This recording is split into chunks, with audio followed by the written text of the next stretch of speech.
I'll be the first one to say it. I'm not mad.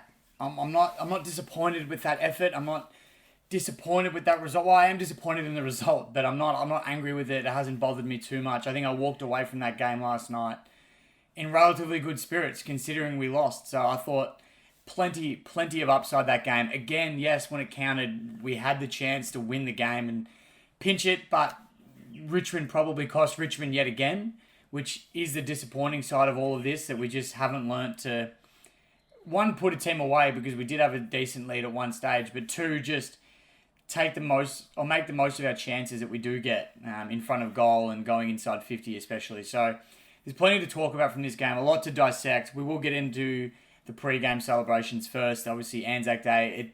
Anzac Day Eve for me, maybe it's biased because I'm a part of it, but it's one of the best spectacles you see all year round. You got all the lights go out. Everyone's got their phone torches on. You got the eternal flame going around the ground on the horses with the Anzac soldiers holding the thing. It's everything about it is such a beautiful ceremony, and I think it's a touching tribute to the Anzacs. Obviously, today, I'm recording the day after the game, so Anzac Day itself.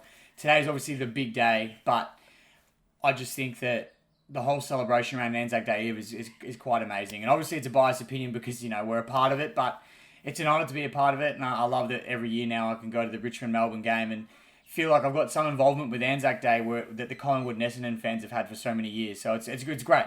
But the game itself, we started off red hot. I mean, it was goal for goal the first 5-10 minutes. Noah Cumberland, Dimmer said it in his press conference, he has the ability to just break a game open, and he can do so in 5 to 10 minutes as well. Like, he's unbelievable. We kicked 3 goals in the first quarter. Could have been 4 in the first.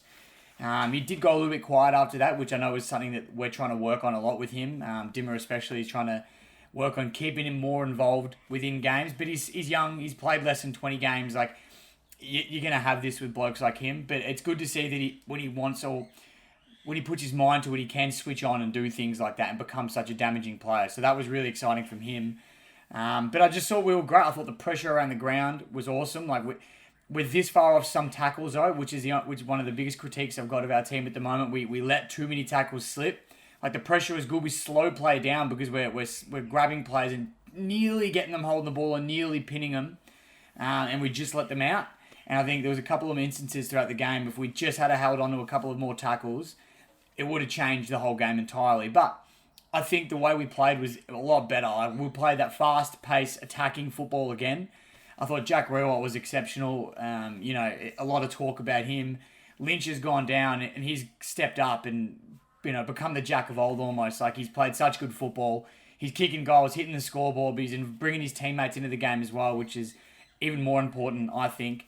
Trent Cotchin, if anyone disrespects him again, I'll lose it, because I just think he's just so reliable. You know what you're going to get every week from him. He's never going to break the game open anymore. I think those days are behind him for sure, but you just know what you're going to get. And I love that about Koch. I thought he was pretty good as well. But again, I thought we did quite well. In the midfield too, I thought Taranto, Hopper, Prestia, Shea when he went through there. I think despite the fact we were getting dominated in the ruck with Gawn and Grundy, obviously, two of the better rucks in the competition, and us not having a proper ruckman in, I thought we did such a great job to...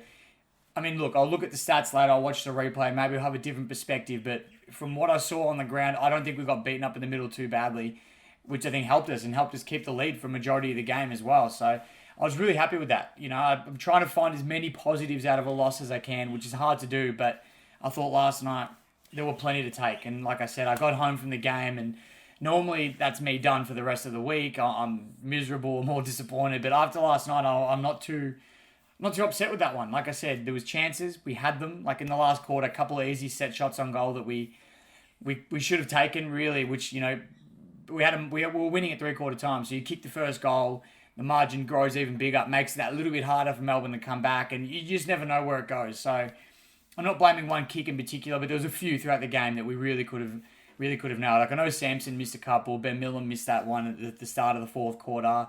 Dusty kicks 1 goal 3. Like, he had 23 disposals, I think, 1 goal 3. If he kicks 2 more of those and he has, 3 goals 1, then everyone's talking about Dustin Martin's back, that type of thing. But also the game becomes a completely different game because there's 2 extra goals we get, and we lost by 18 points. So, it changes things entirely. So if we're a little bit cleaner inside 50 and within front of goal as well, I think we could have easily won that game. So that's the disappointing part. But the positive is that we're this far away. Like, it's not... They're very fixable things. Like, being more accurate in front of goal is a fixable thing. It's not like it's something that we really have to work on incredibly hard. It's just composing a little bit better, which I think with a lot of the young guys we've got, they'll start to do that the more football they play at senior level. I know Dusty was one of the ones that missed a few times, but it'll happen. It'll start to gel, and I know a lot of people talking about it's round 6. We've only had 1 win, 1 draw, and 4 losses, so it's a hard place to come back from. We have a couple of games coming up which I think are very winnable, and who knows, maybe that's the momentum we need. I mean, look at Geelong right now. They lost the first few, didn't look that great. They played 2 relatively easy sides. I say that like that because I don't think there's really any easy sides in the comp anymore, but played 2 lower table sides, had big wins against them, and then they come up and smash Sydney this week, and it's like, oh, geez, I think Geelong are back. So, look, who knows? Could that be what happens to us? I'm not sure, but if we play like this, we'll win more games than we lose. You know, we come up against Melbourne, who are arguably one of the premiership favourites. So, I think we did really well, to put it bluntly. I think we did really well. I think one thing we did wrong, and I had a bit of back and forth with some people in the messages and all that, because everyone's got a different opinion about it, but I thought that the decision to sub Miller off wasn't the right one, and I said on my Instagram story too, my thoughts after the game. I understand that he was having a bit of a stinker. He wasn't having his best game, Ben Miller, and Max Gawn was probably having a field day on him. But I just think that Melbourne have almost a handful of blokes that are about 194, 195 centimetres plus. I think we have one, which is Samson Ryan. And then to take another big man off the ground just left us a little bit undersized and exposed, especially going into the back line, because then Noah Bolter shifted from full back or in the back line to the ruck/forward. And then it was funny that Van Ruin kid, who had 3 touches, I think, up until 3/4 time, comes out and kicks 3 in the last quarter. And 2 of them were contested marks. One was a free kick, I know, but 2 contested marks. One was a hanger. No one's stopping that. But you know what I mean? Like, I just feel like you have Bolter back there or even Miller back there and you put Bolter into the ruck. I thought we still could have done that. You know, put Miller in the back line just for another big body, especially when the ball goes in deep in those high, the high in football. And you have Bolter in the ruck, if that's what you wanted to do. I just think taking a big man off left us a little undersized, especially considering how undersized we already were with him on the ground. I'm not saying I didn't want Hugo in the game. I think if there was another way, we could have found a way to get Hugo in, definitely, because fresh legs, I like what we do. I like what Hugo brings as well. Like, again, he's another developing young player who's going to make mistakes, but I think the upside to him is really high. So I love what I see from Hugo, but look, that was just my opinion. I thought maybe bringing Miller off or bringing a Tall off in that, for that matter, was not the right choice, but everyone's got their opinions. I know some people said that he was having a stinker and maybe it's best just to get him off because Max Gawn was having a field day on him, which I agree. I agree he was. He was getting the better of him, but I think Max Gawn would have gotten the better of most of our ruckmen, to be honest. And without Nank and Solo there as our 2 keys, we're always going to have a hard time. And like Dimmer said in the press conference, they probably got the better of us, which they did, but I think our midfield still held up considering. So I'll take that from that. I'm not sure what else to talk about. There was a few great individual performances. I thought, like, Cumberland was the obvious one. I thought Jaden Shaw back in the team, you just felt his influence straight away. He was breaking lines to the middle of the ground, launching the footy long. Like, he could have had a goal there. That was another one that was disappointing. If that went through, I think it changes things as well. The moment of the game, Short had that shot from outside 50, who knows. So few things like that, but I thought Shorty being back was incredible. Hopefully we get some more back in the next couple of weeks because we're going to start to need them now. Well, not that we haven't needed them, but even more so now that our win-loss record definitely isn't in our favour. So I'm just scrolling through the just to see if there's anything I've missed on here talking about. But I just thought, here we go, Tim Taranto, another 33 disposals. Like, he's racking them up every week. Jack Brewell kicks 4 goals, did quite well. I think it wasn't as we're still not as doom and gloom as everyone thinks. Is finals out of the question? I don't want to really talk about that too much because the obvious answer is yes, but you just never know in football, which is the frustrating thing. I'd rather know now and focus on, going forward, but it's hard to say. It's really hard to say, but overall, I'm relatively happy with that game considering we lost. I thought we could have been a lot worse, but it also could have been a lot better. At one point I thought, geez, we could walk away with a win here and really pinch one and get our season back on track. So, but overall, I'm pleased with the effort.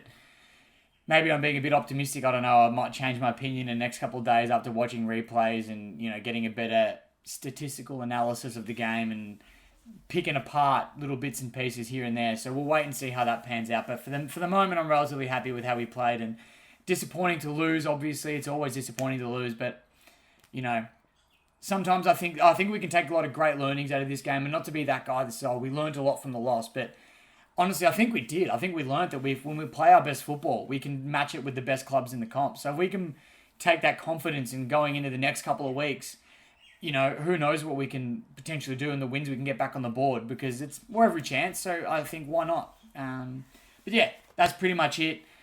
Let me know what you guys think. I also just want to say a massive, massive thank you. I've had a few people message me in the last few weeks, especially with a few of the losses, and I think everyone's sort of feeling or hurting a little bit with the football we've been playing, and a few messages come on my way saying, they're loving the content, they're watching it, they're loving and watching and enjoying it, and we're having an event together and we're messaging. I love all the support I'm getting, so I really want to say thank you again. It is really appreciated, and it's surprising. Like, I bumped into a couple people at games now, and they've been saying, hey, I love your stuff, and it's not just for personal appraisal and all that, but it's more just, I'm loving the feeling that, as a Richmond fan base and community, we're sort of growing and chatting, and we're going through this ride together, which is what I love. So it's a long ride, it's a bumpy ride. It always is with Richmond, unfortunately. I know it's 3/4 time. I said, can we just have a game where it's not that close and I'm not on edge the whole time, because my heart can't take it anymore. But it's all part of the fun, I guess, of being a football fan and a Richmond fan at that. So yeah, that's it for the Melbourne review. Let me know what you guys think. I know everyone's going to have different opinions. Some people are going to be a lot more upset about the loss than I was. I just think there's a lot of positives to take from it, and we came up against a really good side. It's as simple as that. They're one of the premiership favourites this year, Melbourne. So I think all things considered, we weren't too bad. So let me know what you guys think in the comments. It's going to be a long wait now till, actually not even, it's less than 7 days, so 6 days now till Sunday when we play the Gold Coast. So till somewhere between there for the Gold Coast preview. I'll see you all then, but enjoy what you can throughout the week, and let's look forward to hopefully a big bounce back against the Suns next week. So until then, go Tigers.